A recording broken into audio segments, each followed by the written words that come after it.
بسم اللہ الرحمن الرحیم۔ السلام علیکم ورحمۃ اللہ وبرکاتہ۔ امید ہے کہ آپ سب لوگ خوش ہوں گے۔ میں نصیر مراد شیخ، آپ لوگ دیکھ رہے ہیں میرا یوٹیوب چینل حق کی آواز۔ آج کا جو ہمارا موضوع ہے وہ پاکستان کے حالات اور پاکستان کی اہمیت۔ ماشاءاللہ ہمارے وطن کی جو اہمیت ہے، جو صورتحال ہے، اس کی جو اہمیت ہے دنیا میں، وہ ہمارے سیاستدان نہیں جانتے ہیں۔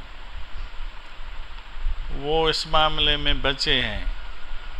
میں پہلے بھی بتا چکا ہوں کہ یہ چیز سب سے اہمیت رکھتی ہے کہ ہم اپنی اہمیت کو دیکھیں، ہم اپنے حالات کو دیکھیں، اور ہم اپنے وسائل کو دیکھیں، اور ہم اپنے سرزمین کو دیکھیں کہ اس کی کیا اہمیت ہے، کیسے وہ کس جگہ پہ واقع ہے اور یہاں ہو کیا رہا ہے۔ ہمارا جو ملک ہے وہ دنیا کا گیٹ وے ہے۔ یہاں سے دنیا کے فیصلے ہوتے ہیں، دنیا کا کاروبار یہاں سے ہوتا ہے، دنیا کی معیشت یہاں سے ہوتی ہے۔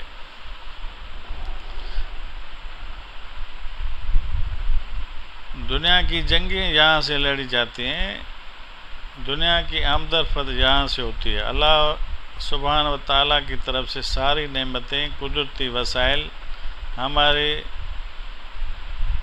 ہمارا ملک مالا مال ہے۔ دنیا میں کہیں تیل ہے، کہیں گیس ہے، لیکن ہمارے ملک میں تیل ہے، گیس ہے، کول ہے، منرل ہیں، سمندر ہیں، ہر قسم کا کراپ ہے، ہر قسم کا فروٹ ہے، ہر قسم کی سبزیاں ہیں، 4 قسم کی موسمیں ہیں، پہاڑ ہیں، سمندر ہیں، دریا ہے، سونا ہے، چاندی ہے اور پیتل ہے وغیرہ۔ شکر الحمدللہ، ہم اللہ تعالیٰ کا شکر ادا کریں۔ ہمارے جو قیادت سیاستدان ہیں یا ہمارے جو ادارے ہیں، وہ خاص طور پہ آپ لوگوں کو میں بتاؤں کہ ہم دوسروں کے لیے سب کچھ کر رہے ہیں، ان کے لیے جنگیں لڑ رہے ہیں۔ اسی وجہ سے ہم نے اپنے ملک کو 2 حصوں میں تقسیم کر دیا، ملک کو قرضی بنا دیا گیا، عوام کو مذہبی اور لسانی جھگڑوں میں تقسیم کیا گیا، معیشت کمزور، سیاست کمزور، عوام کو مذہبی اور لسانی جھگڑوں میں تقسیم کیا گیا، معیشت کو کمزور کیا گیا، سیاست کو کمزور، پارلیمنٹ کو کمزور، جمہوریت پر عدم اعتمادی، اداروں کو کمزور، قانون کی دھجیاں اڑا دی گئیں، سیاست میں آمریت دھجیاں اڑا دی گئی، سیاست میں بھی آمریت، کمزور پالیسیاں، سیاست میں خاندانی اجارہ داری، ملک میں سیاست میں اسٹیٹس کو چلا آ رہا ہے، کوئی چینجنگ نہیں، کوئی حکمت عملی نہیں، اسی پہ 1945 سے 54 سے میں بتا رہا ہوں کہ وہی چیزیں چلی جا رہی ہیں، وہی سسٹم چلا آ رہا ہے، کوئی اس میں امپلیمنٹیشن نہیں ہے، کوئی اس میں چینجنگ نہیں ہے، کوئی بنیادی تبدیلی نہیں لائی گئی۔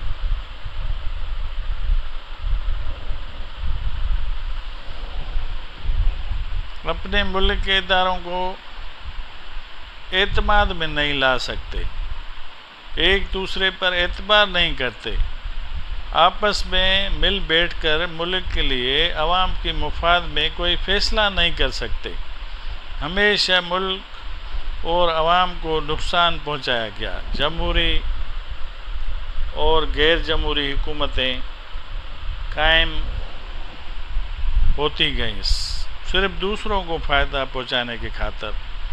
ملک اور عوام کے اندرونی و بیرونی دشمن قوتوں کو فائدہ اور خوش کرنے کے لیے کہ سب کچھ کیا جا رہا ہے. ابھی تک وہی بات ہے، وہی پالیسی ہے.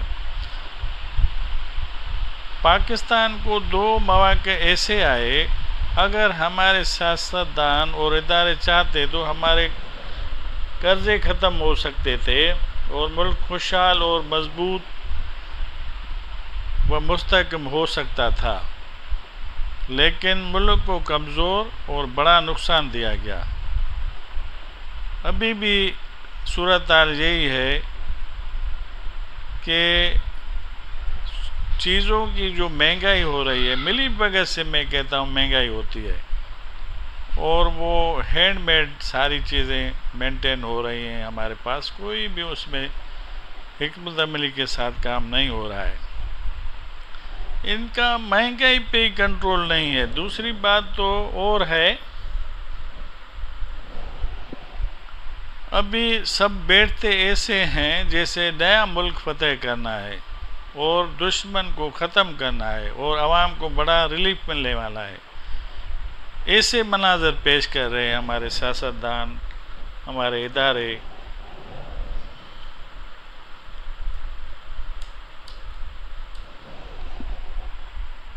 تو یہ آپس میں ڈالائے کریں سیاستدان اور اسٹیبلشمنٹ بیٹھ کر. میری جو رائے ہے، بیٹھ کر ایک چیز کو طے کریں کہ ملکی سالمیت ہے، ملکی معیشت ہے، ملکی عزت ہے، ملکی وقار ہے، ملک کا جو ہم کاروبار کرتے ہیں دوسرے ملکوں کے ساتھ، اس کی جو پالیسی ہے، یہ تو آپ کم از کم اس پہ کوئی کمپرومائز نہیں ہونی چاہیے، اور اس میں ساروں کی ایک ہی رائے ہونی چاہیے، ایک ہی حکمت عملی ہونی چاہیے، اور ایک دوسرے کو اس پہ اعتماد لیں کہ بھائی ہمارے ملک کے لیے اور ہمارے عوام کے لیے جو چیزیں فائدہ مند ہیں، سود مند ہیں، جس میں ترقی ہو سکتی ہے اور جس میں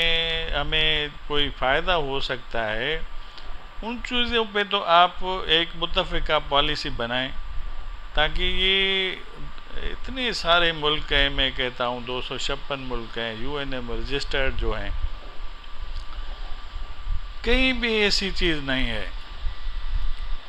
وہ ہمارے پڑوسی ملک ہیں یا ہمارے ساتھ جو تھا بنگلہ دیش، اس کی حکمت عملی بھی ہم سے کئی گنا ابھی اچھی ہو گئی ہے، معیشت اچھی ہو گئی ہے، اس کی کرنسی اچھی ہو گئی ہے.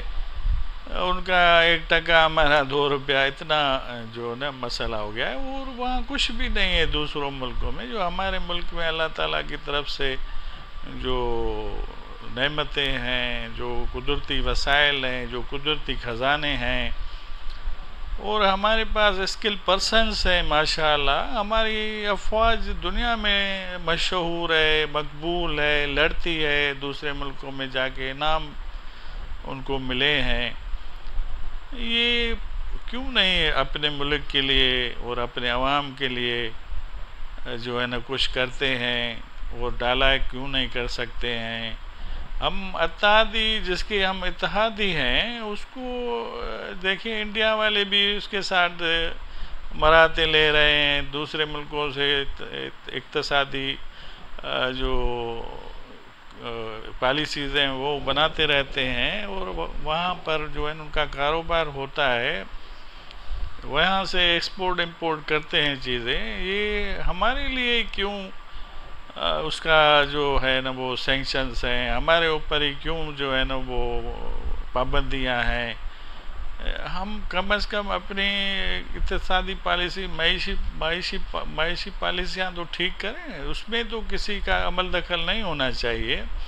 اور جو ہماری ملک میں جو انٹرنل سیٹ اپ ہے، جو جمہوری نظام ہے، وہ اس کو ایک اچھی طریقے سے، وہ ایک جو ہے نا صحیح طریقے سے پارلیمانی سسٹم جو ہے ہمارے پاس، اس کو کیوں نہیں صحیح چلا رہے ہیں؟ سیاستدان کو مل بیٹھ کر ایک حکمت عملی کے تحت اپنے اداروں سے بھی جو ہے نا وہ ڈالائی کریں اور ملک کے بھلائی کے لیے، عوام کے بھلائی کے لیے وہ اچھی باتیں کریں، اچھی پالیسیاں لائیں، اچھا نظام لائیں، قانون اور آئین کی حکمرانی کریں اور لوگوں کو جو ہے نا وہ عوام کو فائدہ دیں۔ میری یہ تجویزیں ہیں، اور اس کے ساتھ ہی آپ لوگوں کا بڑا شکریہ کہ ہمارے چینل کو آپ لائک کر رہے ہیں، ویو کر رہے ہیں، سبسکرائب کر رہے ہیں، اور میری آپ سے درخواست ہے کہ تمام دوستوں میں، رشتہ داروں میں، گروپس میں بھی اس کو شیئر کریں تاکہ زیادہ سے زیادہ لوگ سن سکیں، سمجھ سکیں ہماری باتیں، اور ہمیں کمنٹس کر سکیں اور ہمیں اپنی تجویزات سے آگاہ کریں تاکہ ہم اس میں وہ بتا سکیں صحیح معنی میں۔ تو بہت بہت شکریہ آپ دوستوں کا، آپ لوگوں کا۔ اللہ سبحانہ تعالی ہم سب کا حامی و ناصر ہو۔ بڑی مہربانی، تھینک یو۔